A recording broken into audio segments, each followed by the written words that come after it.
I'm Mildred, 38. My parents sold their house for $800,000 and gave every single dollar to my brother as a wedding gift.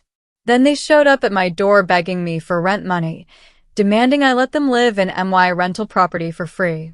When I said no, they tried to force their way in anyway. If you're interested in this topic, hit the like button, subscribe, and type interested in the comments. And I will give you a heart.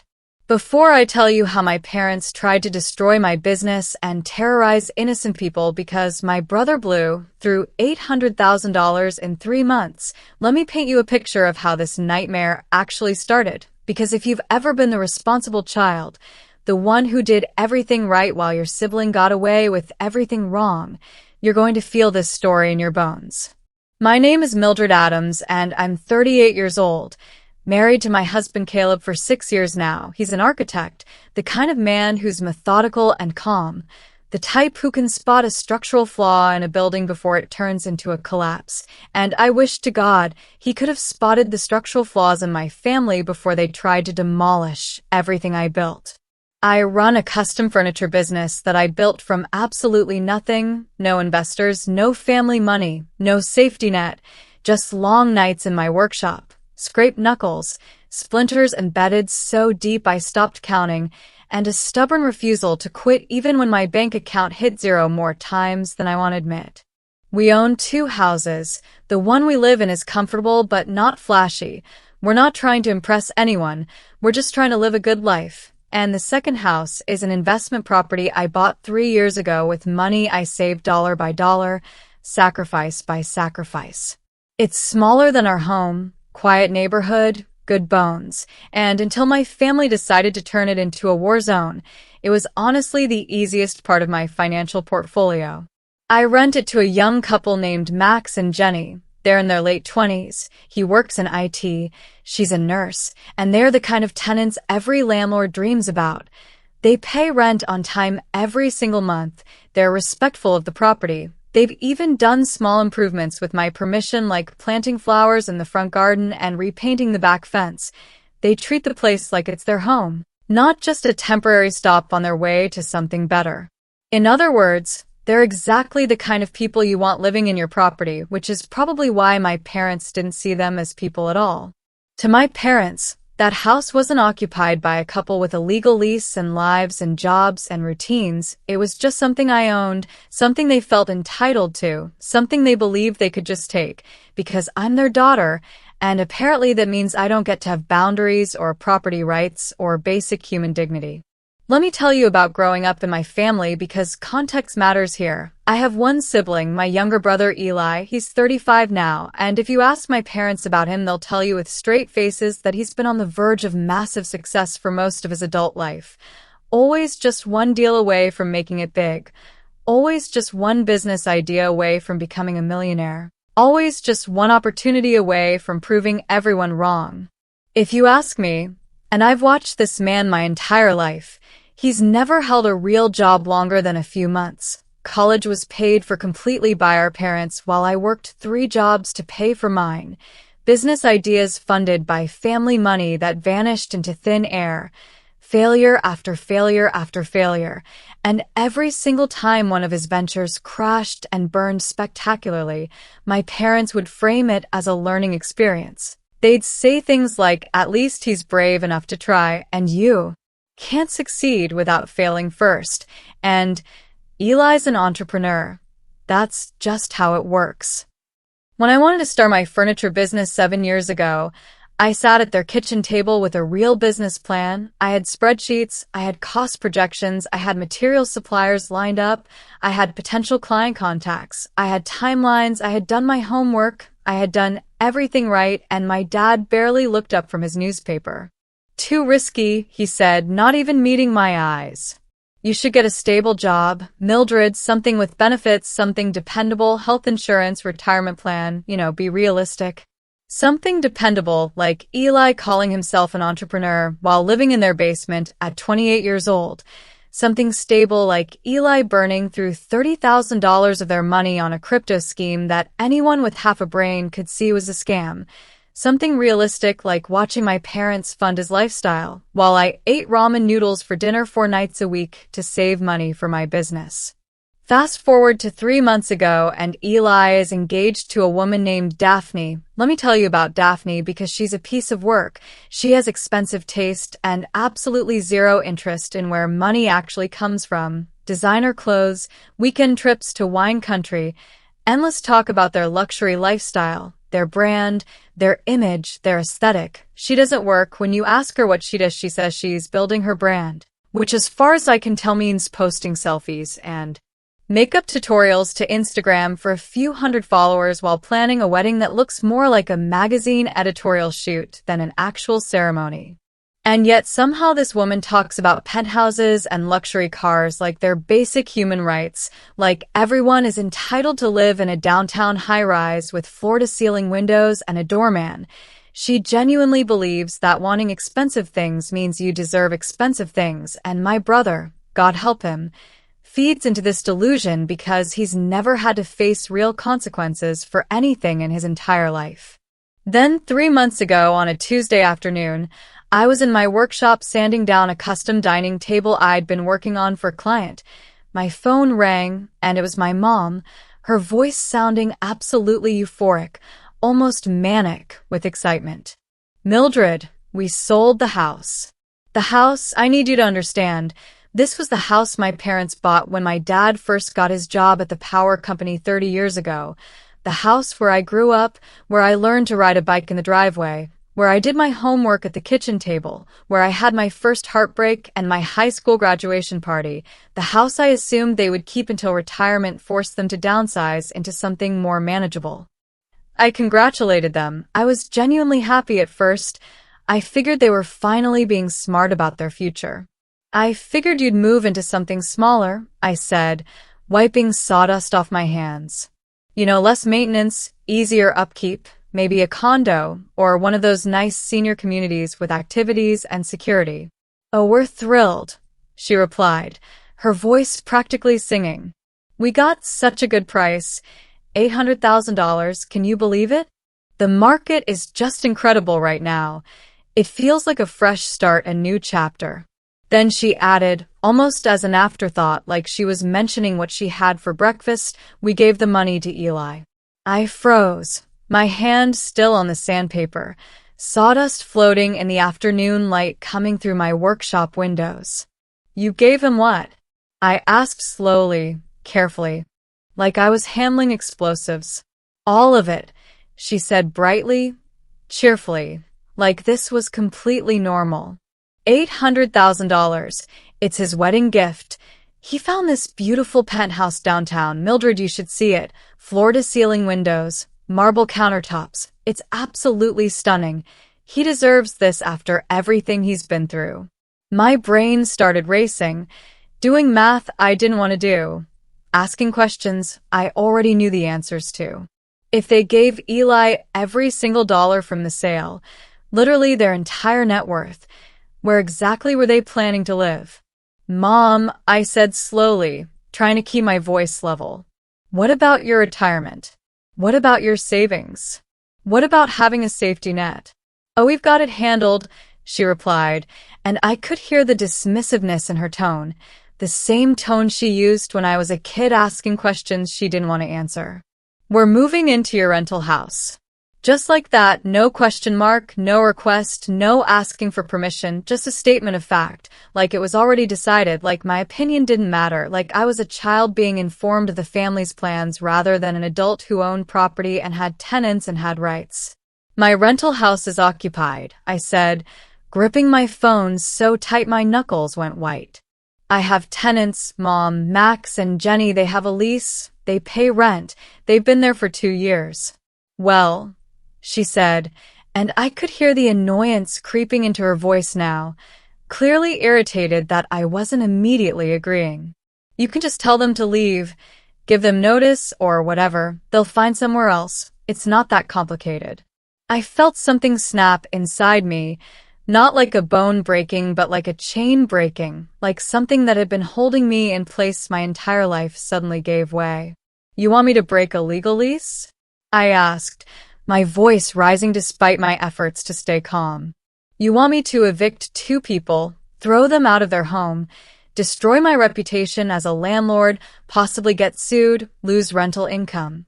All because you gave away your entire life savings to my brother for a penthouse he can't even afford? My dad's voice came on the line suddenly. He must have been listening the whole time, and his tone was sharp and cold, the voice he used when I was in trouble as a teenager. We raised you, Mildred, he said. This is what family does for each other. This is what it means to be part of a family. Family, I thought. The same family that paid for Eli's college education in full while I worked at a coffee shop, a bookstore, and did weekend catering gigs just to make tuition payments. The same family that funded his failed business ventures while telling me I needed to be realistic about my dreams. The same family that never once offered to help me when I was building my furniture business from nothing, when I was working 16-hour days and eating peanut butter sandwiches for dinner. Because that's all I could afford, and now the same family that handed him $800,000 and expected me to clean up the disaster they created. No, I said, and I made my voice as clear and firm as I could. That's not happening. I'm not evicting my tenants. I'm not breaking a legal contract. I'm not destroying people's lives because you made a terrible financial decision. There was a brief, stunned silence on the other end of the line. I don't think my parents had ever heard me say no to them with such finality, with such absolute refusal to negotiate.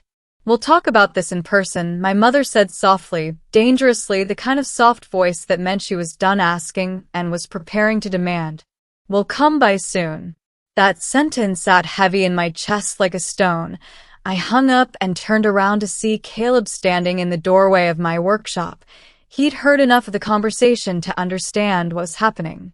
Please tell me you're not considering this, he said quietly. Not for a second, I replied, but even as I said it, I knew something my husband didn't know yet. I knew my parents. I'd grown up with them.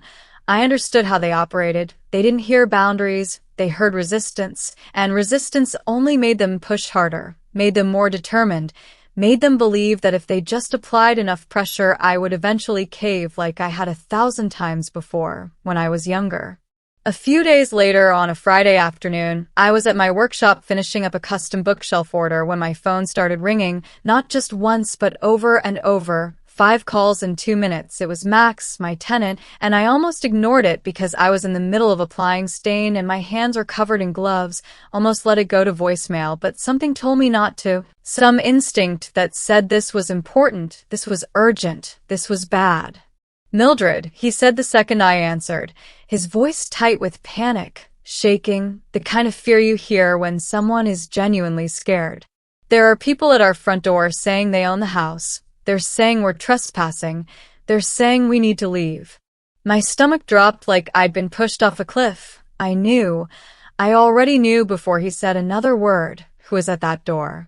They have suitcases, he continued, his words tumbling out fast and desperate. They're banging on the door, pounding on it with their fists. The woman is screaming that we're criminals, that we're squatters. The neighbors are coming out to watch. Jenny's crying in the bedroom. Mildred, what do we do? I already knew the answer, but I asked anyway, hoping I was wrong, praying I was wrong. Did they say who they are? Yes, he said quietly, and I could hear the confusion in his voice, the disbelief. They said they're your parents. I closed my eyes, took one breath, then another, felt that cold calm settle over me, the kind of calm that comes right before a storm. Do not open that door, I said immediately, firmly, using the voice I use when I'm giving instructions that cannot be negotiated. Not for any reason, Max, do you hear me? Do not let them in. Do not engage with them. I'm on my way right now. I grabbed my keys without even cleaning the stain off my gloves properly, left my workshop without shutting down equipment, without turning off lights, without locking the door, and I drove across town breaking at least 3 traffic laws. And as I drove, one thought kept looping through my head over and over like a mantra, like a warning, like a prophecy. They weren't asking anymore. My parents weren't requesting or negotiating or trying to convince me. They were taking, they had decided that. Property was theirs, and they were going to move in whether I agreed or not, whether my tenants agreed or not, whether the law agreed or not. And that's when I realized this wasn't going to end with a conversation. This was going to end with police or lawyers or both. But what happened when I pulled up to that house, what I saw on that quiet residential street, that was just the beginning of how far my family was willing to go to punish me for saying no. I don't remember most of the drive across town. I remember red lights that felt like they lasted forever.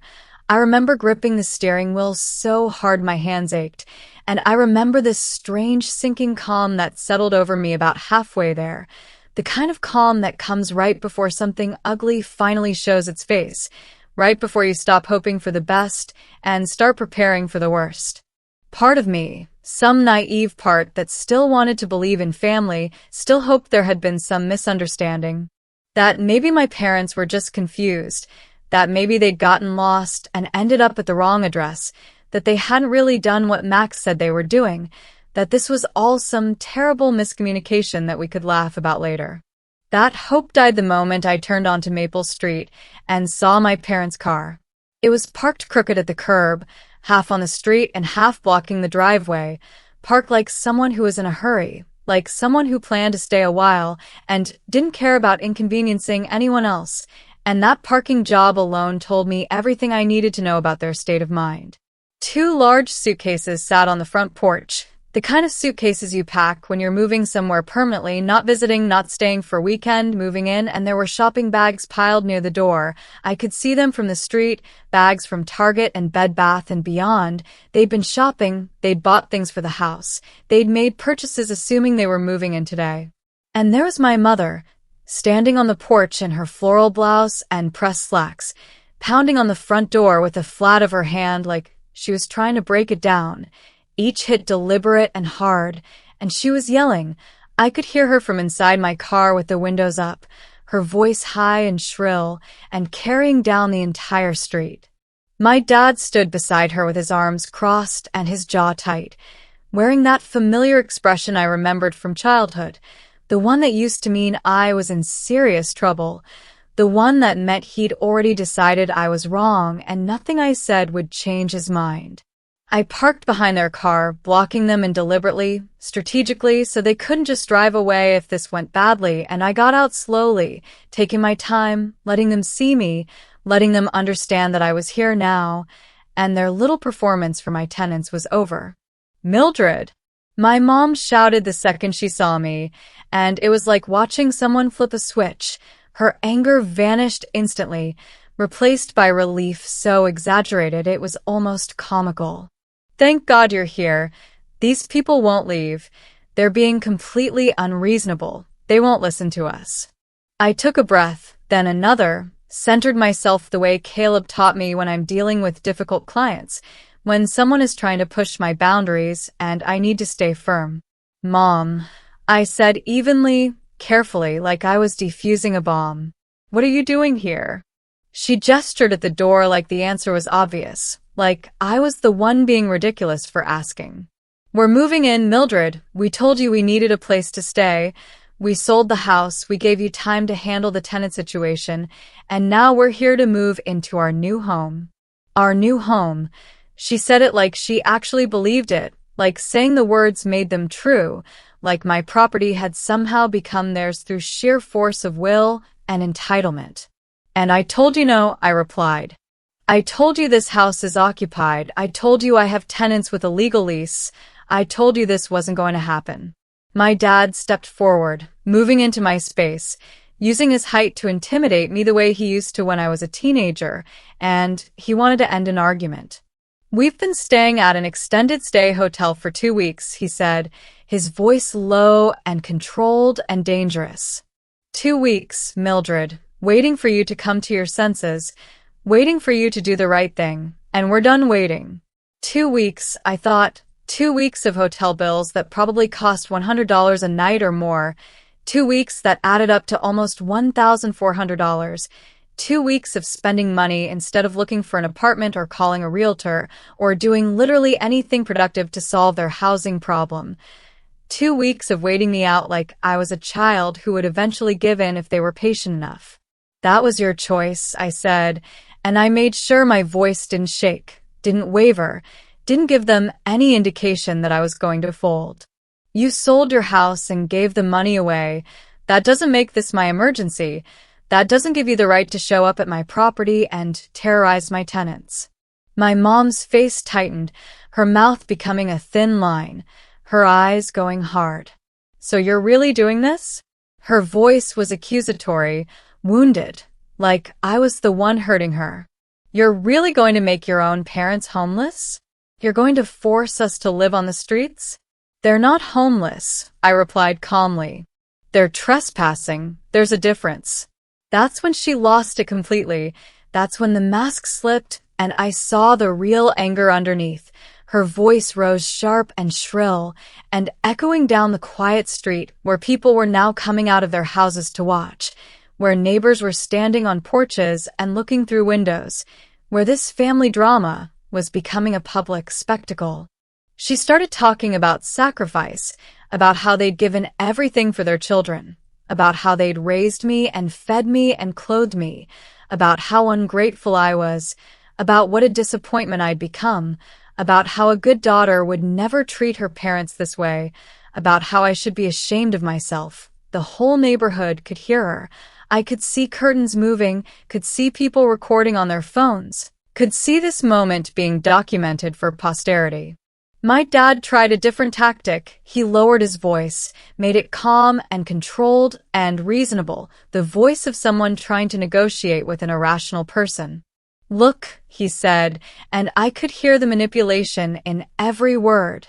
We already checked out of the hotel this morning. We have nowhere else to go. Our belongings are in the car. We canceled our room. Mildred, we literally have no other options. There it was, the trap, the pressure point they'd been building toward. They'd waited until the exact moment of maximum pressure, until they could say, we're homeless right now in this moment, and hope that I would cave to avoid feeling responsible, hope that my guilt would override my common sense, hope that I would sacrifice my tenants and my business and my integrity to save them from consequences they'd created for themselves. That doesn't change anything, I said, and I was surprised by how steady my voice sounded. You don't get to destroy my business and scare my tenants and break the law because you planned poorly. That's not how this works. At that exact moment, the front door cracked open just enough for a face to appear. It was Max, and he looked pale, his eyes wide and frightened, his hand shaking on the doorknob, like he'd been holding his breath for 20 minutes waiting for me to arrive. Is everything okay? He asked carefully, quietly, like he was afraid of setting off an explosion. Should we call someone?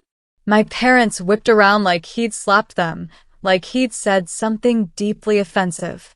You wouldn't dare involve the police in a family matter, my dad snapped, his voice sharp and threatening. This is between us and our daughter. This has nothing to do with you. He absolutely would, I said clearly. And so would I, Max. If they're not off this property in 5 minutes, call 911. My mom turned back to me, and now there were tears, real tears streaming down her face, her voice trembling with emotion that might have been genuine or might have been performance. I honestly couldn't tell anymore. You're choosing strangers over family, she said, her voice breaking. Your grandmother would be ashamed of you right now. She raised you better than this. She taught you about loyalty and duty and taking care of your own.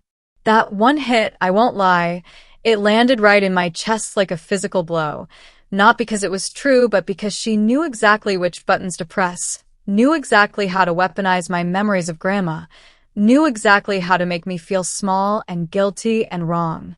Grandma taught me not to bully people, I said quietly, and I was thinking about my grandmother in that moment, remembering how she used to tell me to stand up for myself, how she used to say that real family doesn't tear you down.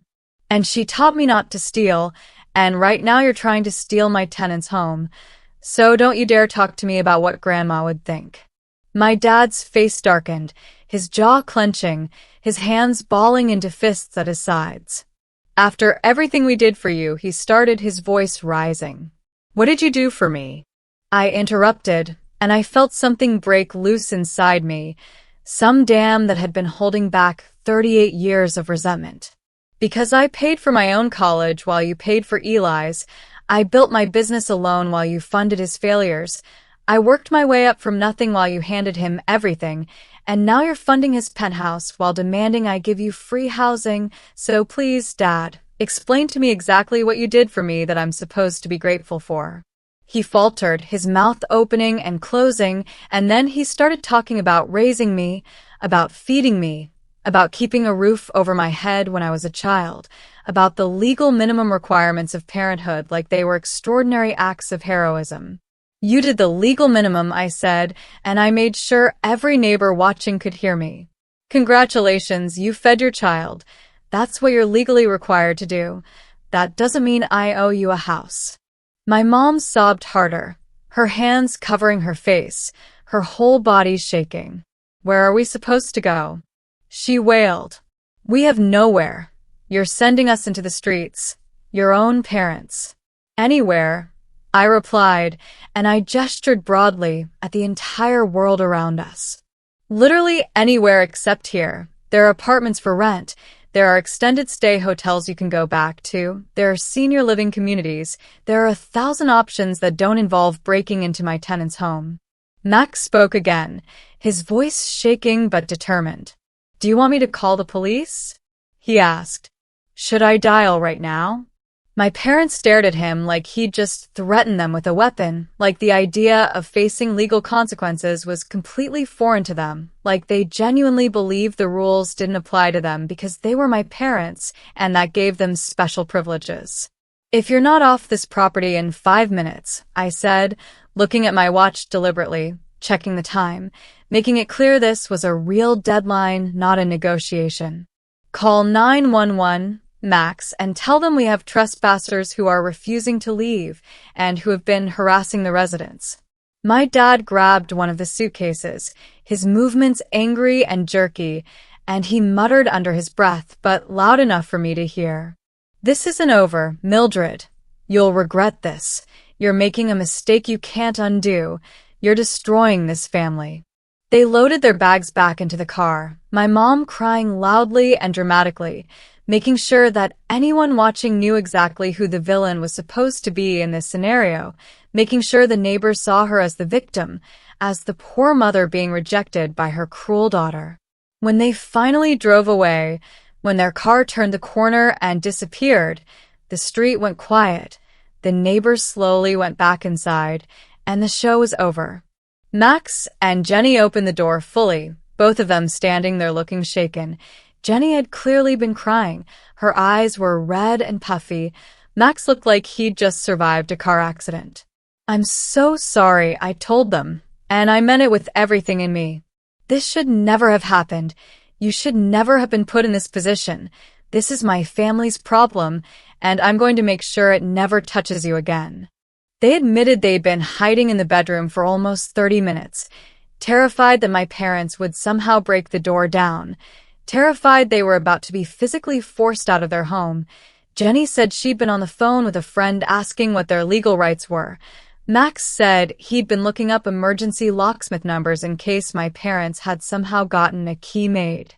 I gave them my direct cell phone number, not my business line, my personal number, and I told them to call me immediately any time of day or night if my parents showed up again, if they felt unsafe, if anything happened.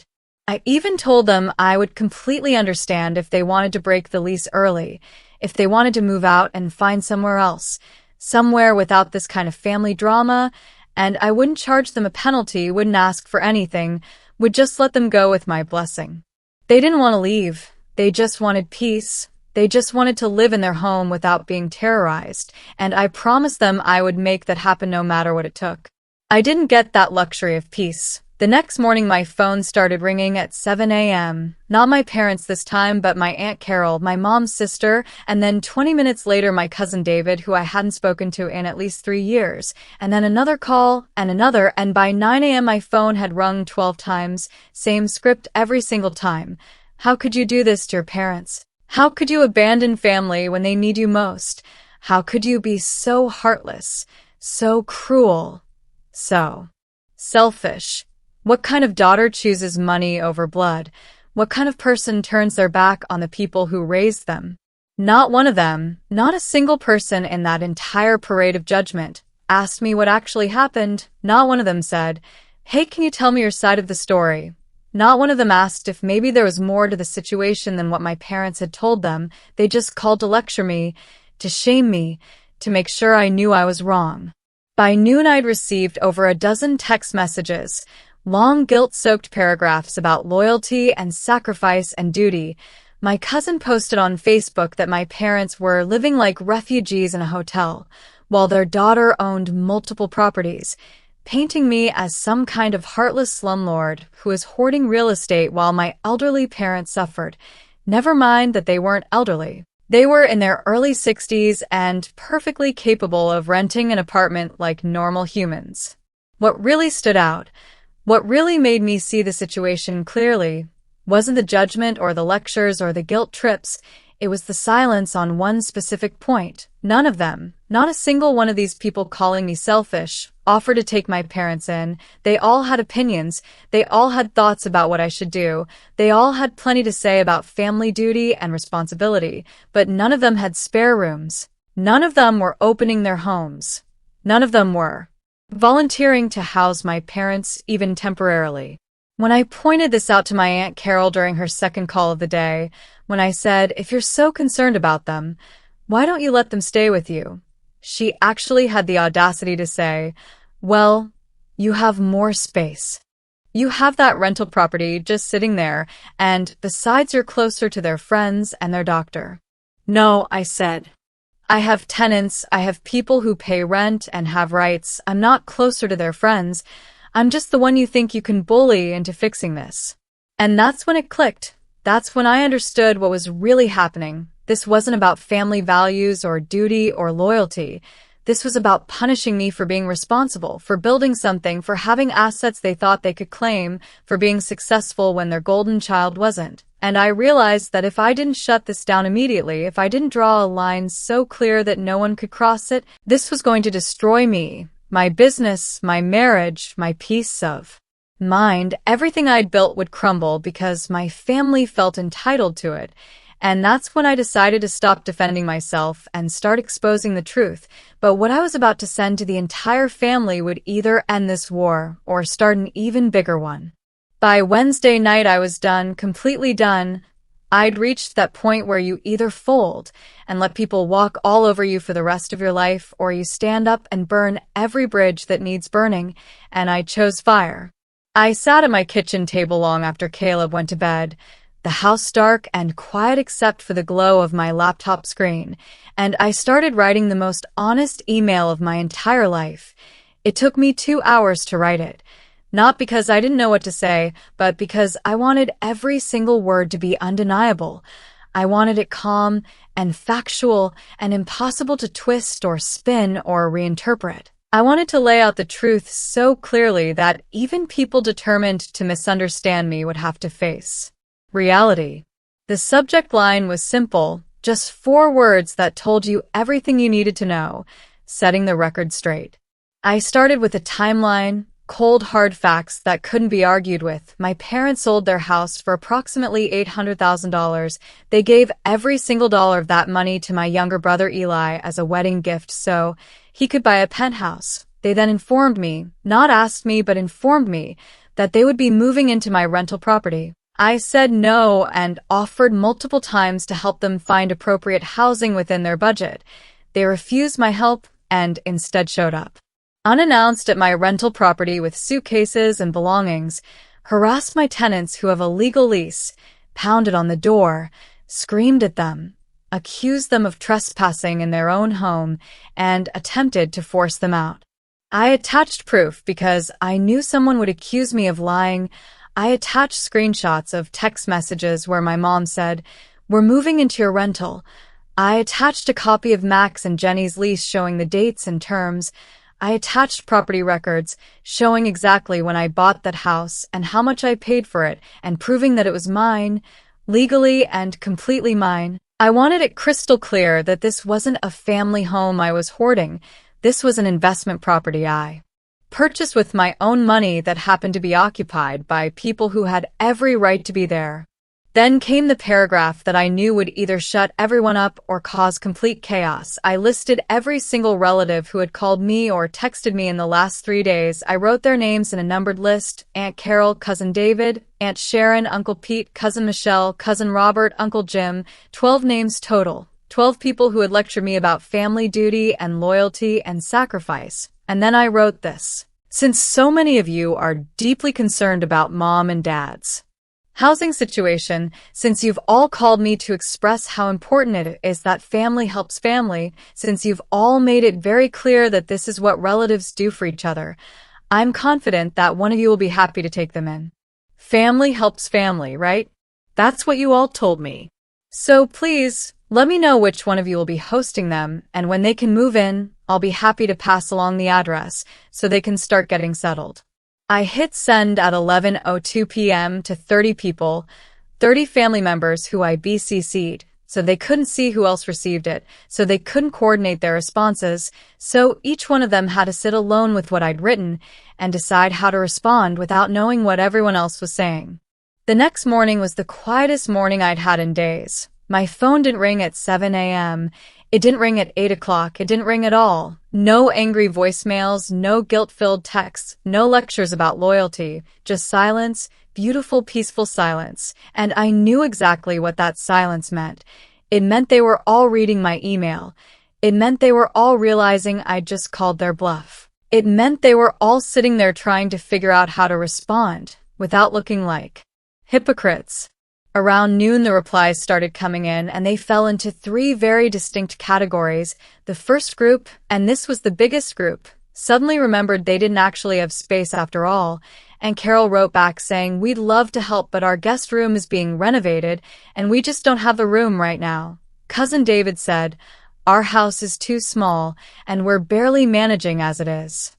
Uncle Pete claimed he had a medical condition that made it impossible to have house guests. Every single one of them had an excuse, had a reason why they specifically couldn't help, even though helping family was apparently the most important value in the world.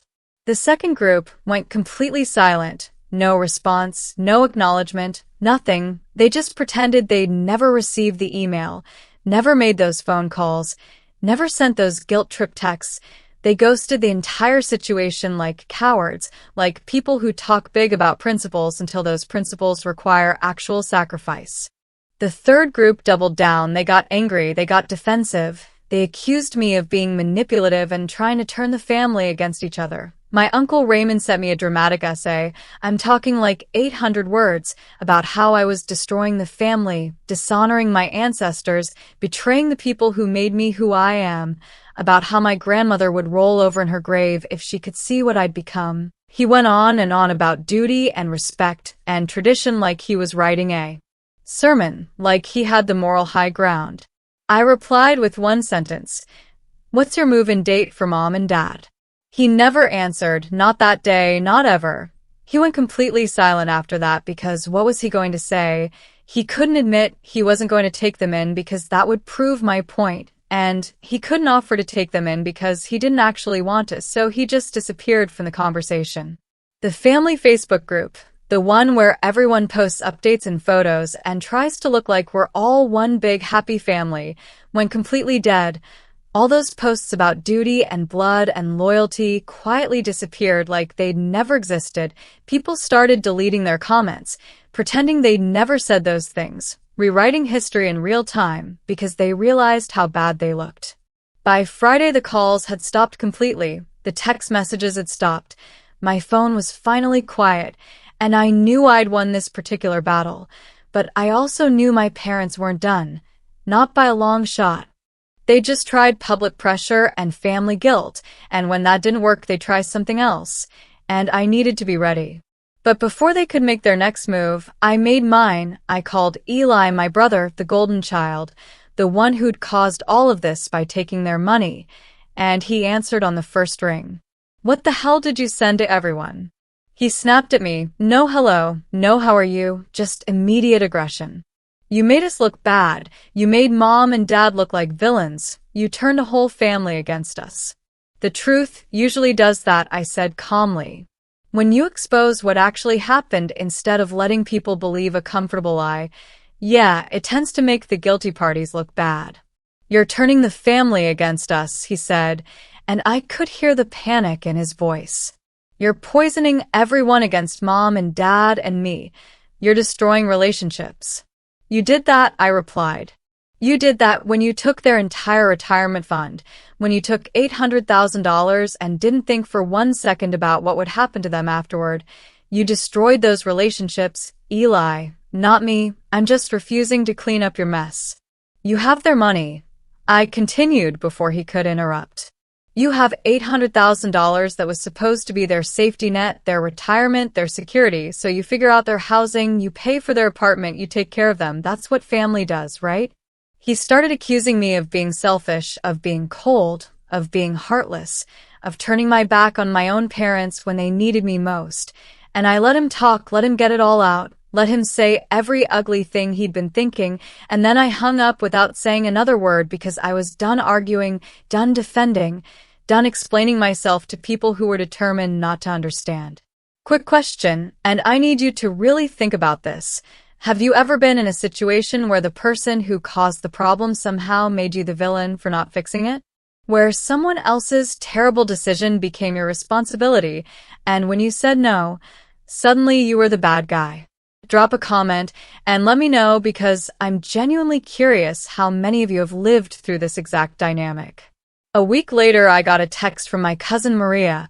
She's the only family member who stayed completely neutral through all of this, didn't call me, didn't lecture me, didn't take sides, just watched everything unfold from a distance, and she wrote, "Hey, did you hear Eli's having trouble with the penthouse?" I hadn't heard anything. I'd blocked my parents' numbers by then, and Eli wasn't talking to me, but I wasn't surprised. I'd suspected from the beginning that an $800,000 penthouse was going to be a problem for someone with no job and no income.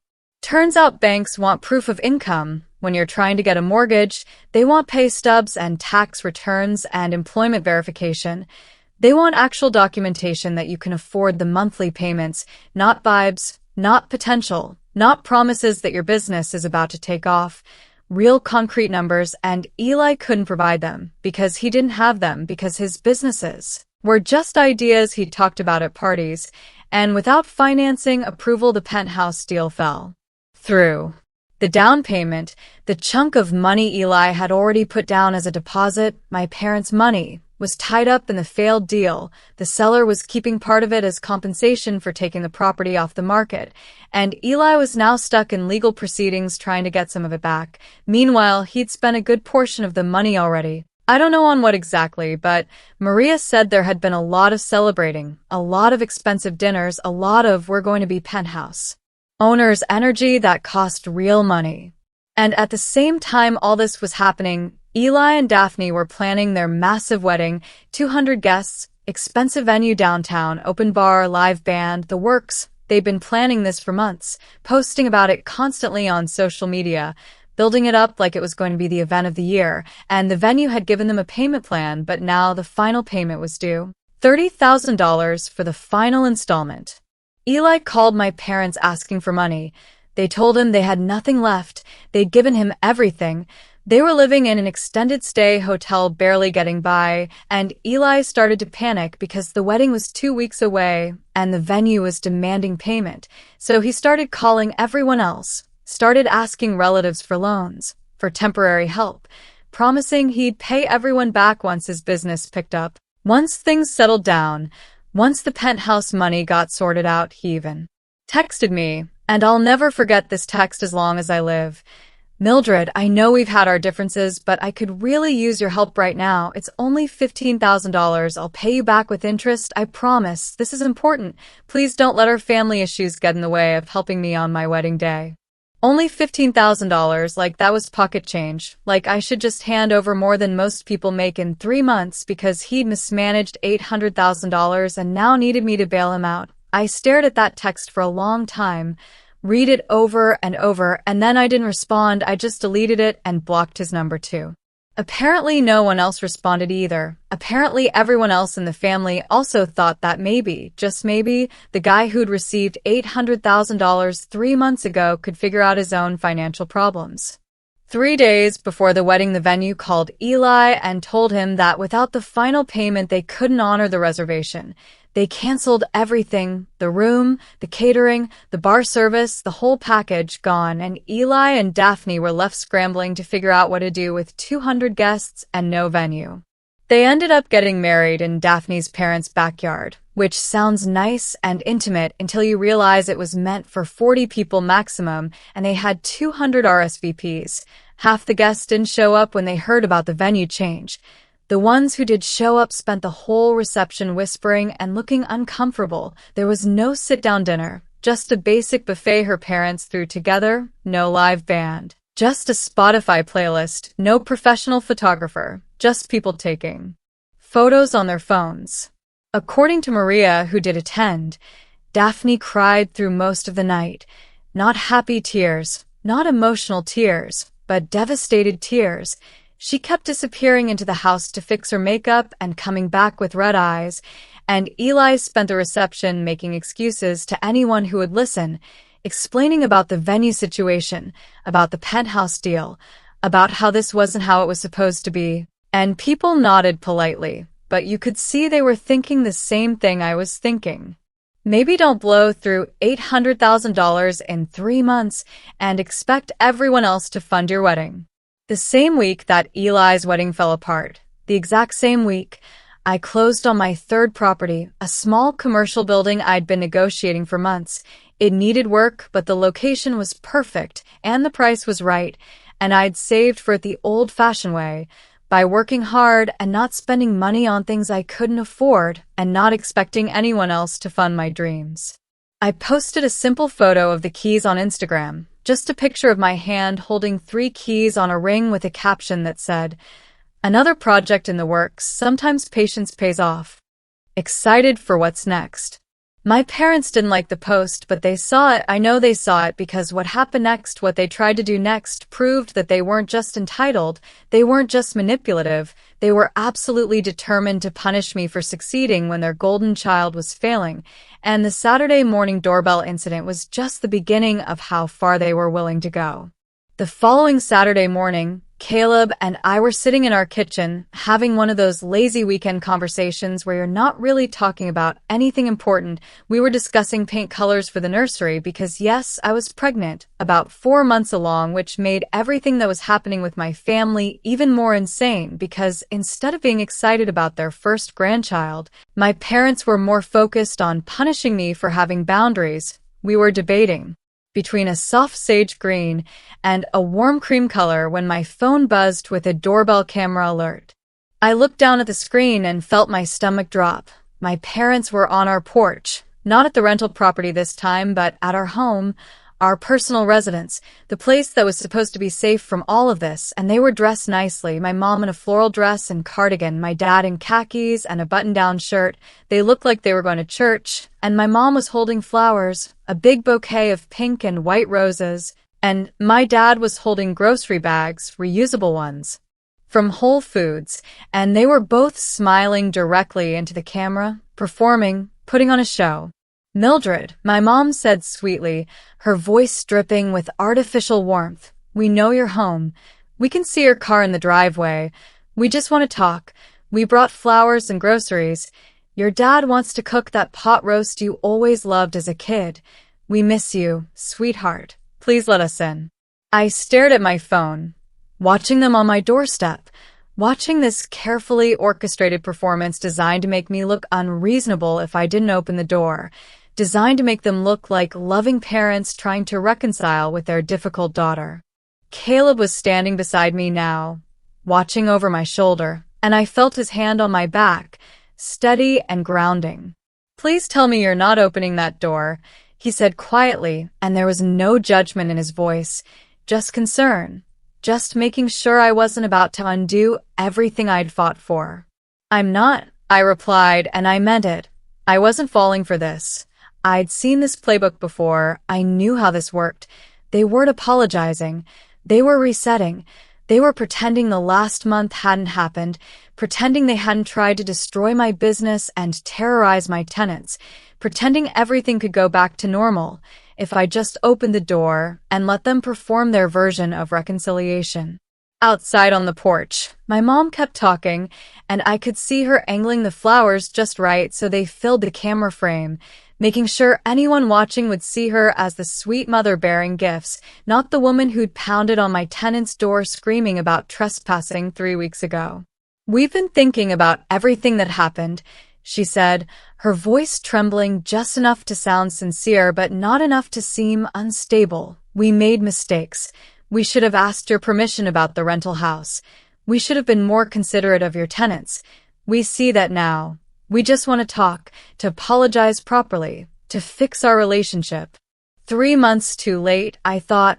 3 months and countless boundary violations too late. And the thing that really got me, the thing that made me absolutely certain this was manipulation and not genuine remorse, was that they didn't say they were wrong about anything specific. They said, "We made mistakes," which is the non-apology apology. The kind of thing people say when they want credit for apologizing without actually admitting what they did wrong. They stood there for nearly 10 minutes, my parents, taking turns talking into the doorbell camera like it was a confessional, explaining how much they missed me, how painful the separation had been, how families should stick together through disagreements, how they'd learned so much from this experience. My mom even wiped her eyes at one point, a dramatic pause where she dabbed at tears that may or may not have been real, making sure the camera caught her emotional distress. When it became clear I wasn't coming out, when enough time had passed that they realized this performance wasn't working, my dad's tone changed, shifted from sweet to sharp in about 2 seconds. "This is ridiculous, Mildred," he snapped, his face getting closer to the camera, his voice getting louder. "We're your parents. You can't just ignore us forever. Open the door right now so we can talk like adults instead of you hiding in there like a child." That was it. That was the moment I'd been waiting for, the moment the mask slipped and the real anger showed through. And that was the moment I picked up my phone and dialed the police non-emergency line. "I need to report trespassing," I said calmly, clearly, using my business voice, the one I use with difficult clients. "I have 2 individuals on my property who've been asked repeatedly not to come here.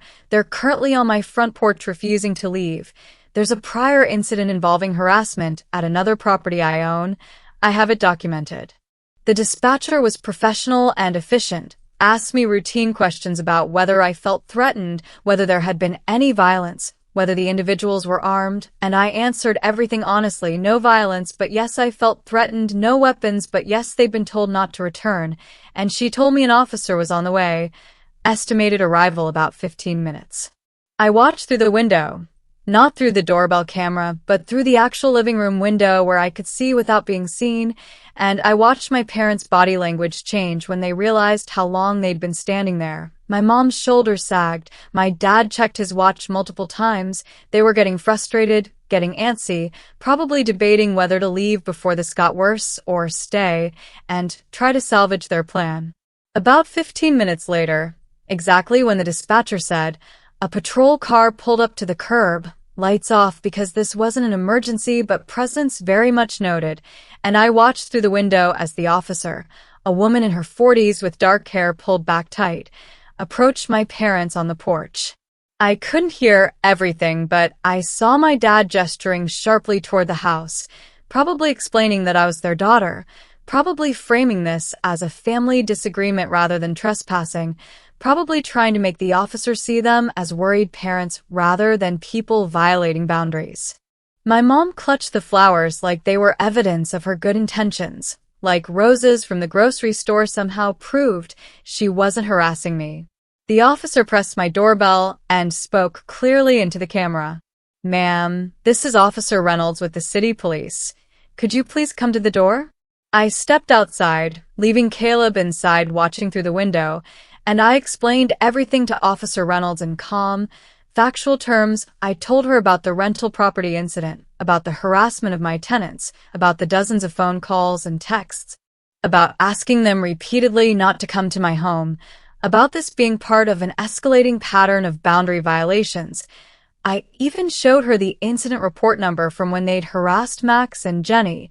I had it saved in my phone specifically for this purpose. "Do you want them to leave your property?" she asked, and I appreciated how straightforward she was. No judgment, no trying to mediate, just simple direct questions. "Yes," I said. "Have you told them not to return before today?" Officer Reynolds asked. "Multiple times," I replied, in person, in texts, and emails. "I've been very clear that they're not welcome here." She nodded, took notes, and then walked back to where my parents were standing, and this time I could hear more of the conversation because my dad's voice was rising, getting louder, getting more aggressive. "This is our daughter's house," he said, pointing at me. "We have a right to be here. We're family. You can't arrest someone for visiting their own child." "Sir," Officer Reynolds replied evenly, calmly, like she'd had this exact conversation 1,000 times before. "Your daughter is an adult. This is her property. She has asked you to leave. Property rights don't stop applying because you're related. You need to go now." My mom started crying again, real tears this time, or maybe just better acting, and she held those flowers out toward me like an offering. Like if she just kept holding them, eventually I'd have to take them. Like flowers could undo months of manipulation and harassment. "Mildred, please," she said. "We're your parents. We love you. We just want to be part of your life. We want to meet our grandchild. Please don't shut us out." That hit me, I won't lie, the mention of my pregnancy, of their future grandchild. But then I remembered that they'd known I was pregnant for 6 weeks, and the only time they'd mentioned it was to use it as leverage, to try to guilt me into giving them what they wanted. They didn't actually care about being grandparents. They cared about having access to me, having control over me, having a way back into my life, so they could continue their pattern of entitlement and manipulation. The officer gave them a choice: leave voluntarily now or be formally trespassed, which would go on record and could lead to arrest if they returned.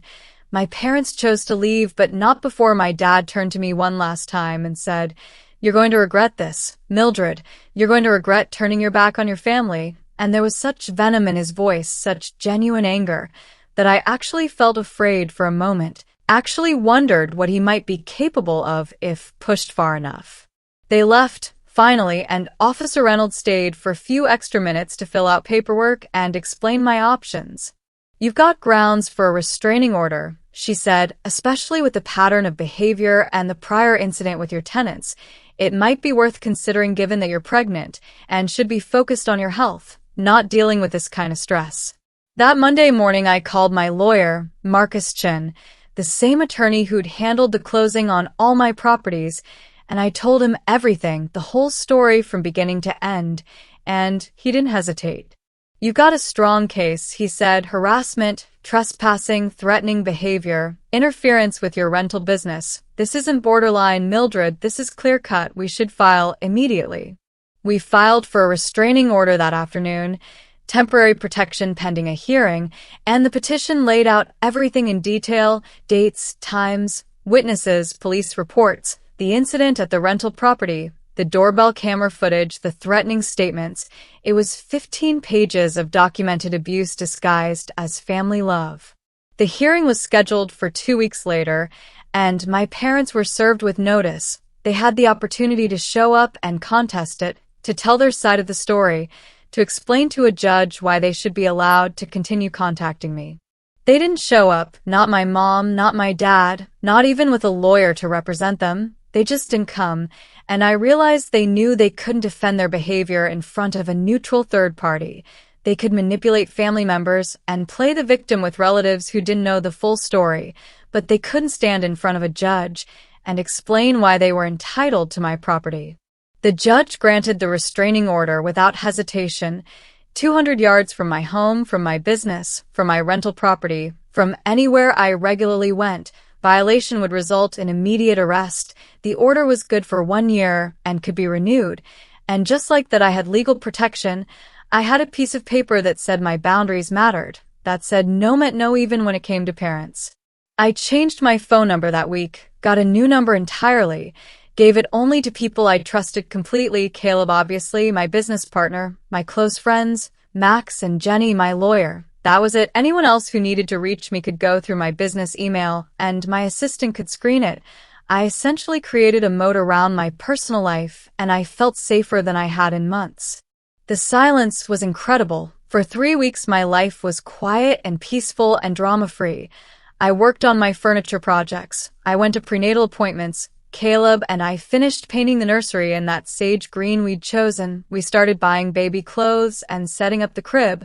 I felt like I could breathe again, like I could focus on my actual life instead of constantly defending my boundaries.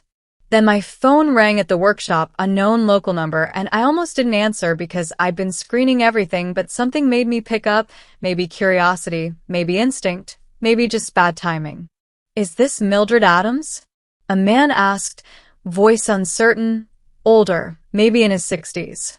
"Yes," I said carefully. "Who's calling?" "I'm calling about the investment opportunity your brother pitched me last month," he said, and I felt the floor drop out from under me. I felt my heart start racing, felt that familiar dread settling in my stomach. "What investment opportunity?" I asked, but I already knew, already understood what was happening, already saw where this was going. "The real estate portfolio," he said, sounding confused now. "Your brother Eli said you two were partners in a property investment business. He showed me photos of the properties, said you were expanding and looking for investors. I gave him $5,000 as a good faith deposit 3 weeks ago, and now I can't reach him, and I'm starting to get worried." My heart dropped straight into my stomach, and I sat down hard on my work stool because my legs wouldn't hold me anymore. Eli hadn't just mismanaged the money our parents gave him. He was actively scamming people, using my properties, my business, my reputation, to commit fraud. "How many other people?" I asked quietly. "What?" The man sounded startled. "How many other people did he pitch this investment to?" "Do you know?" "I don't know," he said, "but there was a meeting, maybe 6 or 7 of us. He had a whole presentation, professional looking, photos of properties, financial projections. It looked legitimate, and he kept talking about his business partner, his sister who was the real estate expert. He made it sound like you were building an empire together." I told the man I'd call him back, got his contact information, and then I made 3 phone calls in rapid succession. First to Marcus, my lawyer, then to the police non-emergency line, then to my business insurance company, because what Eli had done wasn't just unethical, it was criminal, and it wasn't just going to hurt him, it was going to hurt me unless I acted fast. The detective I spoke with didn't mince words when I explained the situation.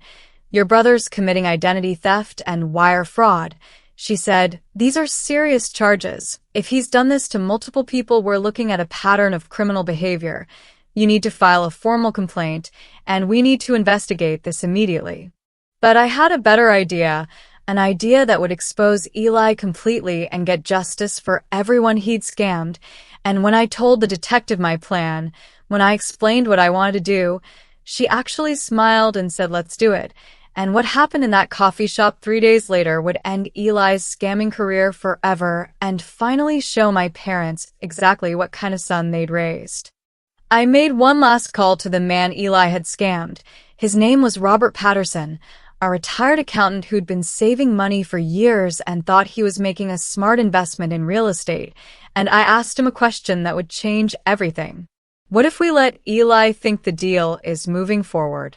I said carefully, "What if we set up a meeting and you tell him you're ready to invest more money, that you want to move forward with the partnership, and we record everything?" Robert was quiet for a moment, processing what I was suggesting, and then he said, "You want to catch him in the act. You want him to incriminate himself on camera." "Exactly," I replied, "because right now it's his word against yours. He can claim it was a misunderstanding. He can say you misinterpreted what he was offering, but if we get him on video explaining the fake partnership, showing fake documents, making promises he can't keep, that's evidence that can't be disputed." The detective, whose name was Sarah Morales, approved the plan, but with conditions. Robert would wear a wire, an actual recording device that would capture audio clearly. His phone would be recording video from his jacket pocket, and I would be nearby but out of sight in case something went wrong or Eli got suspicious and tried to leave. We picked a coffee shop downtown, neutral territory, public enough that Eli wouldn't suspect a trap, but quiet enough that we'd get clean audio. The meeting was set for Thursday at 2 p.m. Robert texted Eli saying he'd talked to his financial advisor and was ready to move forward with a larger investment, $20,000 this time, and Eli responded within 5 minutes, eager, excited, completely oblivious that he was walking into a trap. He suggested the coffee shop, said he'd bring the updated portfolio and partnership agreements, said this was going to be the beginning of something big. I arrived at the coffee shop 30 minutes early, sat in a corner booth with my laptop open like I was working, wearing a baseball cap and sunglasses even though it was indoors because I couldn't risk Eli recognizing me. Detective Morales was parked outside in an unmarked car, and Robert was sitting at a table near the window, looking nervous but determined, his phone positioned in his jacket pocket at just the right angle to capture whoever sat across from him. Eli walked in at exactly 2 p.m., and seeing him in person for the first time in months was surreal. He looked different, thinner, more stressed. His hair was longer and messier than usual. He was wearing a suit that didn't fit quite right, like he'd borrowed it or bought it at a discount store trying to look professional, and he was carrying a leather portfolio that I recognized immediately because it used to be our dad's. He was even using borrowed props to sell his scam. "Hey, Robert," Eli said, shaking his hand enthusiastically, sitting down across from him. "Thanks so much for meeting me. I'm really excited about this opportunity. I think you're going to be thrilled with what we've put together." Robert played his part perfectly. He smiled, he asked questions, he acted interested, and Eli started pulling out documents, printed pages with photos of my properties, my actual properties that I owned, with fake financial projections showing rental income and property appreciation. He had charts and graphs. He'd put real work into making this look legitimate, and that made it so much worse because this wasn't impulsive. This was calculated. This was planned fraud. "So, as I mentioned," Eli said, leaning forward like he was sharing a secret, "my sister and I have been building this portfolio together for 3 years now. She handles the property management side. I handle the investment and acquisition side. We make a great team. We've got 3 properties currently generating income, and we're looking to expand to 5 by end of year." Robert nodded, glancing at the documents, and asked, "Will I be meeting your sister at some point? I'd like to discuss the management strategy with her if we're going to be partners." "Oh, absolutely," Eli said without hesitation. "She's usually pretty busy with the properties, but I can definitely set up a meeting once we finalize your investment. She's going to be thrilled to have you on board." I was recording this on my phone from across the coffee shop, my hands shaking slightly as I watched my brother lie so smoothly, so confidently, so completely without shame. He was using my business, my reputation, my properties, everything I'd built from nothing, to scam innocent people out of their money. Robert asked about the property titles, about partnership agreements, about how the profit sharing would work, and Eli had answers for everything. He pulled out fake documents that looked official, that had legal language and signatures that I knew weren't real. He talked about LLC structures and tax benefits. He sounded knowledgeable. He sounded legitimate. And if I didn't know the truth, I might have believed in myself. The meeting went on for about 20 minutes. Eli explaining the investment opportunity, Robert asking careful questions that gave Eli more rope to hang himself with, and then Robert said the magic words, "Okay, I'm ready to move forward. I brought a check for the initial $20,000 investment. When can we make this official?" Eli's eyes lit up, actual excitement on his face, and he started pulling out more papers, started talking about signing partnership agreements. And that's when I stood up, removed my sunglasses, walked across the coffee shop, and said in a clear voice that carried across the room, "Hey partner, funny seeing you here." Eli's face went white, completely drained of color like someone had opened a valve. His mouth fell open, his hands froze halfway to his briefcase, and he just stared at me like I was a ghost, like I couldn't possibly be real, like this couldn't possibly be happening. "Mildred," he stammered, "what are you doing here? This is just Robert, this is my sister. I was just telling you about her. Was that before or after you told him we were business partners? I asked calmly, sitting down at their table uninvited, making Eli scoot over to make room.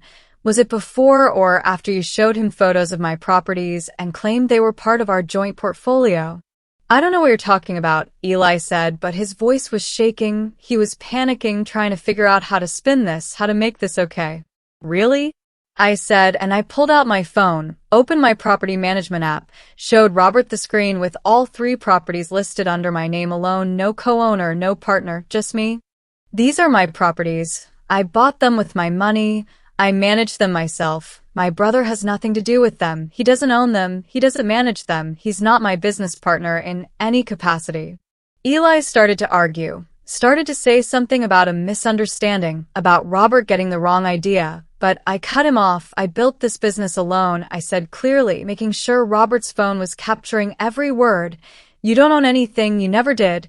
You're using my success to scam people because you blew through the $800,000 our parents gave you, and now you're desperate.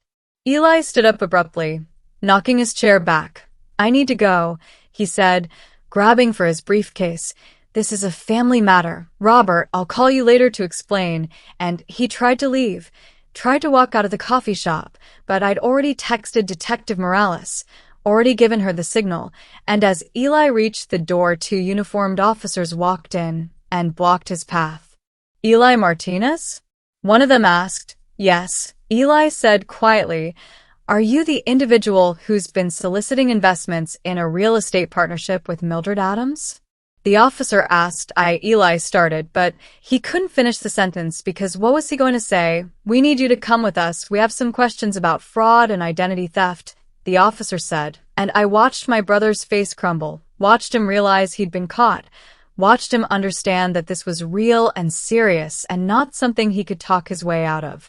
They arrested him right there in the coffee shop, handcuffs and everything, read him his rights while other customers stared and took out their phones to record, and Eli looked at me one last time before they walked him out, his eyes full of anger and betrayal, like I was the one who'd done something wrong. Like I was the villain in this story for refusing to let him destroy people's lives with my name attached. The investigation moved quickly after that. Detective Morales discovered that Eli had approached at least 6 other people with the same scam, had collected deposits ranging from $3,000 to $8,000 from each of them, had created an entire fake company with fake documents and fake financial projections. He'd been running this con for almost 2 months. And the total amount of money he'd collected was over $35,000. The district attorney's office charged him with 6 counts of fraud, multiple counts of identity theft, and operating a fraudulent investment scheme. Eli's public defender tried to negotiate a plea deal, but the evidence was overwhelming. We had recordings, we had documents, we had multiple victims willing to testify. There was no defense that would work. Eli pleaded guilty to avoid trial, accepted a plea deal that included 3 years probation, mandatory restitution to all victims, community service, and a permanent record that would follow him forever. He'd never be able to work in finance, never be able to get certain professional licenses, never be able to escape what he'd done. When my parents found out about Eli's arrest, when they learned he'd been scamming people using my name and my properties, they didn't apologize to me. They didn't acknowledge that maybe I'd been right about Eli all along. They didn't even ask if I was okay. Instead, they called me from a number I didn't recognize, and my mom left a voicemail that I saved, that I kept as evidence of exactly who these people were. This is your fault, she said on the recording, her voice shaking with rage. You did this to your brother. You set him up. You destroyed his life out of jealousy and spite. He made one mistake, and you couldn't forgive him, couldn't help him, couldn't be the sister he needed. You've destroyed this family, Mildred. You've torn us apart, and I hope you're happy. I hope it was worth it. I played that voicemail for my lawyer, for Detective Morales, For anyone who suggested I should try to reconcile with my family, because that voicemail told you everything you needed to know. My brother had committed fraud, had stolen from innocent people, had used my identity and my business to run a criminal enterprise, and my mother blamed me for reporting it, blamed me for not covering it up, blamed me for choosing to protect victims instead of protecting her golden child. 6 months later, Eli and Daphne divorced. The marriage lasted less than a year. Daphne filed citing irreconcilable differences, but really it was because Eli was broke and criminal and facing years of restitution payments. The fairy tale penthouse life she'd been promised had turned into a studio apartment and a husband on probation. She moved back in with her parents and deleted every photo of Eli from her social media like he never existed.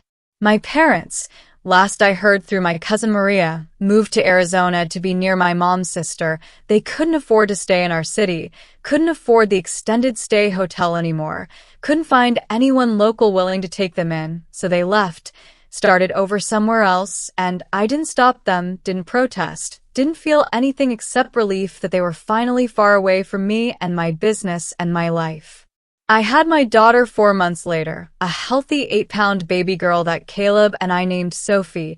She has his eyes and my stubborn chin, and she's absolutely perfect. My parents have never met her, have never even seen a photo of her because I don't post about her publicly, and the people who know about her know not to share information with my family. Sophie will grow up knowing she has a mother and father who chose peace over chaos, who chose boundaries over obligation, who chose to build a life based on respect rather than entitlement. My business is thriving now. I have 4 properties. The commercial building is generating steady income.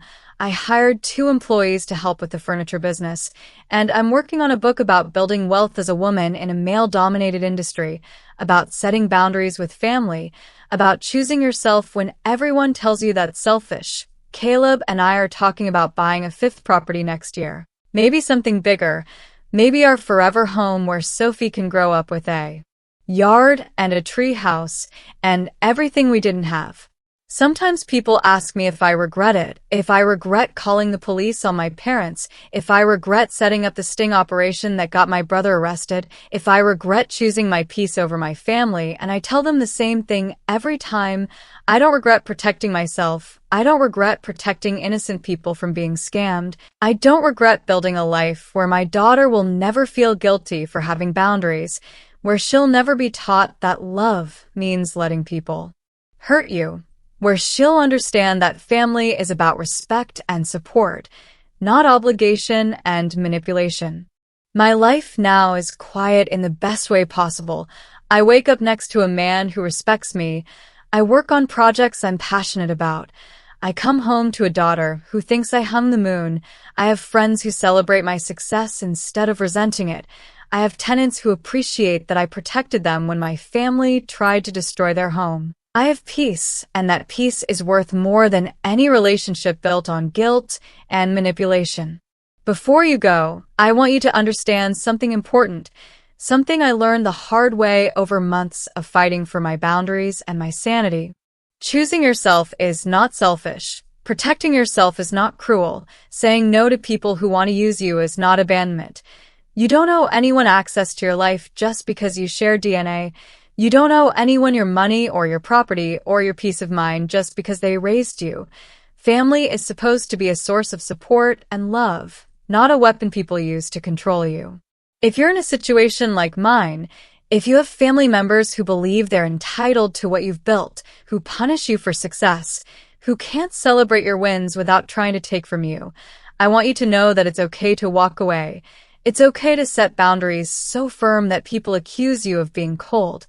It's okay to choose peace over chaos, even when everyone calls you selfish for it. You deserve to build a life that brings you joy, not a life spent managing other people's bad decisions. Thank you for staying with me through this entire story. I know it was long and complicated and probably hit close to home for some of you.